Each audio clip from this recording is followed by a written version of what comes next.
오늘 낭독할 책은 울다가도 배는 고프고 라는 책입니다. 지은이 라비니아. 주로 쓰는 일에 몰두한다. 바지런히 기록할 때 가장 나다운 내가 된다고 느낀다. 누군가에게 소소한 감동과 의욕을 건넬 수 있는 글을 쓰며 살고 싶다. 저서로는 나는 나에게 좋은 사람이고 싶어. 인생은 애매해도 빵은 맛있으니까. 나를 만든 건 내가 사랑한 단어였다. 내향적이지만 집순이는 아닙니다. 무탈한 하루에 안도하게 됐어 등이 있습니다. 이 책은 봄, 여름, 가을, 겨울 이렇게 챕터로 나누어져 있어요. 네 가지의 챕터로. 그리고 지은이는 이 음식에 대한 이야기를 합니다. 자, 그러면 어떤 내용을 담고 있을지 궁금하시죠? 제가 낭독해 보겠습니다. 나물김밥. 네. 이 나물김밥의 재료와 양념 소개를 하고요. 또 요리 순서도 적어 놓았습니다.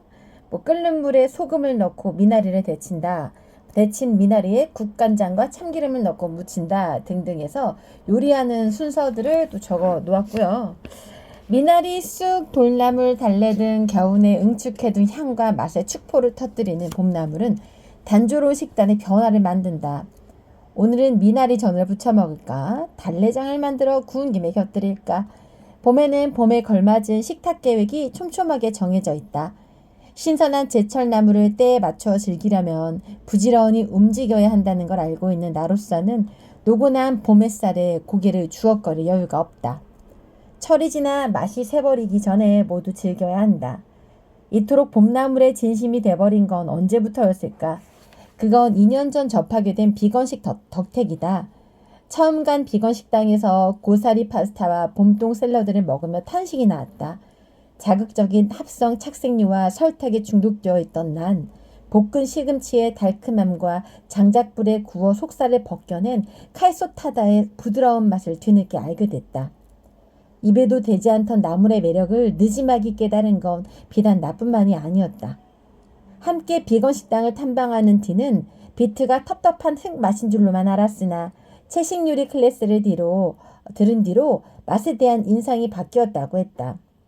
비트가 흙맛이라는 건 오해야. 네가 비트를 옹호할 때 난 고개를 끄덕였다.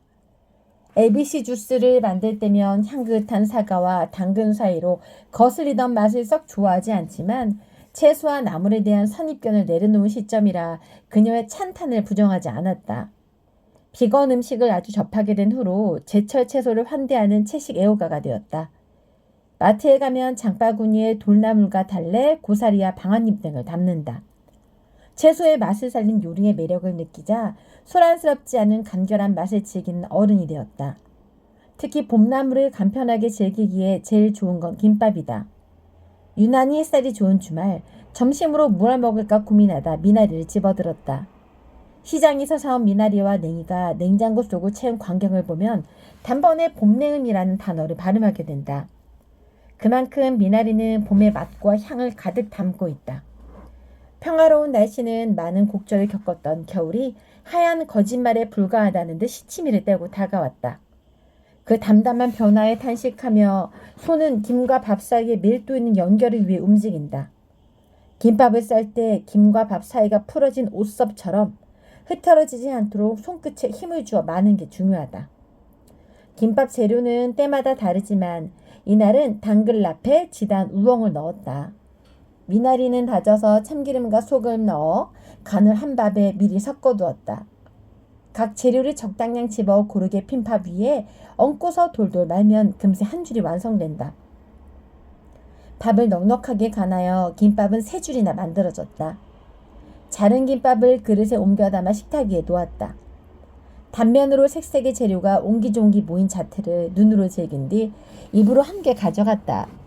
씹는 순간 찰진 밥알 사이로 스민 미나리의 스윽한 향취에 기분이 들떴다. 어른 딱이 녹으며 서서히 봄이 오고 있음을 알려주는 풋풋한 맛이었다. 김밥을 먹으며 머릿속으로 냉장고에 잠들어 있는 냉이의 생사를 되짚었다. 내일 점심에는 냉이 김밥과 쫄면을 먹어야겠다는 또 다른 식사 계획이 자연히 머릿속에서 그려졌다. 입안에서 만들어내는 복합적인 맛은 아쉬울 만큼 짧은 봄을 닮아서 감질난다. 먹고 나면 또 생각나서 입맛을 다시게 되는 김밥. 김밥으로 든든하게 속을 채우려면 몇 줄을 먹어야 할까? 속재료에 따라 맛의 스펙트럼이 넓은 음식으로 단연 김밥만 한 건 없을 거라고 장담하며 남아있는 꼬투리를 단숨에 먹었다. 시간은 계단식으로 쌓이는 게 아닌 흙담 위로 고목이 쓰러지듯 순식간에 무너져 내린다. 생각에 잠겨 있을 때 아득한 기억 속에서 고슬고슬한 밥을 뜨던 엄마의 음성이 되살아났다. 그래서 매 순간 아쉬움이 남지 않도록 즐겨야 해. 어렸을 때 엄마는 치즈김밥을 자주 싸주었다. 고소한 참기름 냄새에 코를 벌름거리며 일어난 소풍날 아침 식사는 당연히 치즈김밥이었다. 당시 학교에서 소풍을 어디로 갔는지 친구들과 무엇을 하며 놀았는지 기억나지 않지만 식탁 위에 층층이 쌓여있던 김밥 탑만큼은 또렷하게 생각난다. 엄마는 타원형 도시락 안에 김밥을 가득 담아주었다. 김밥이 들어가기에는 애매한 구역에는 게맛살을 어슷하게 썰어 넣었다.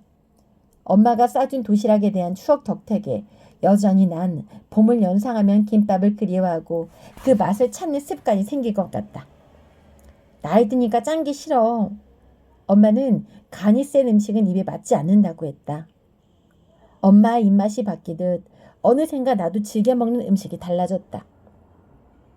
전에는 질색하던 미역주기의 오독오독한 짠기에 재미를 느끼고 아빠가 먹는 모습만 지켜볼 뿐 젓가락을 가져가지 않았던 취나물도 요즘은 없어서 못 먹는다. 내 입맛은 알게 모르게 엄마가 즐겨 먹는 음식 취향을 따라가거나 유년의 한 시절을 풍성하게 채웠던 우리 집 식탁 풍경과 닮아갔다. 꼬마 시절에 난 치즈김밥을 좋아했지만 지금은 나물을 듬뿍 넣은 김밥을 즐긴다. 그 변화가 신기하게 느껴지는 한편 바뀐 모습이 나쁘지 않았다. 더는 치즈김밥만 고집하는 꼬마가 아니라는 점도 엄마의 입맛에 따라 손이 안 가던 음식 맛을 깨우친 것도 자연스러운 수순으로 느껴진다. 흘러가는 시간을 붙들 수 없지만 누릴 방법이 있다는 건 나이가 들면서 깨달은 소박한 진리다. 그 방법이란 오늘처럼 향긋한 미나리 김밥을 먹으며 계절을 느끼는 것이다. 시시각각 달라지는 하늘과 바람의 온도를 알아차리고 내년 봄, 내후년 봄에 먹게 될 향긋한 초록의 맛을 기대해보는 정도면 충분하지 않을까? 네, 오늘은 울다가도 배는 고프고의 일부를 제가 이제 낭독을 한번 해보았는데요. 저도 이 작가님과 좀 비슷한 게 항상 이 엄마가 해주는 음식 중에 제가 가장 좋아하는 게 김밥이에요. 어제도 제가 엄마한테 말을 했어요. 엄마, 나 좀 김밥이 먹고 싶다 했더니 엄마가 그럼 당연히 싸줘야지 라고 하시더라고요. 이 엄마 하면 생각나는 요리가 저의 경우는 1위가 김밥, 엄마표 김밥. 세상에서 제일 맛있습니다. 2위가 돼지고기 김치찌개. 그리고 3위가 그 더덕무침, 요건데요. 정말 음식을 보면은 우리가 추억이라고 하죠. 또 생각나는 그 누군가가 있는데 이 책을 읽으면서 저는 그런 생각을 또 해봤어요. 음식에는 정말 추억이 있고 정이 있고 사랑이 있다. 오늘은 울다가도 배는 고프고의 일부를 낭독해 보았습니다. 주니 라비니아.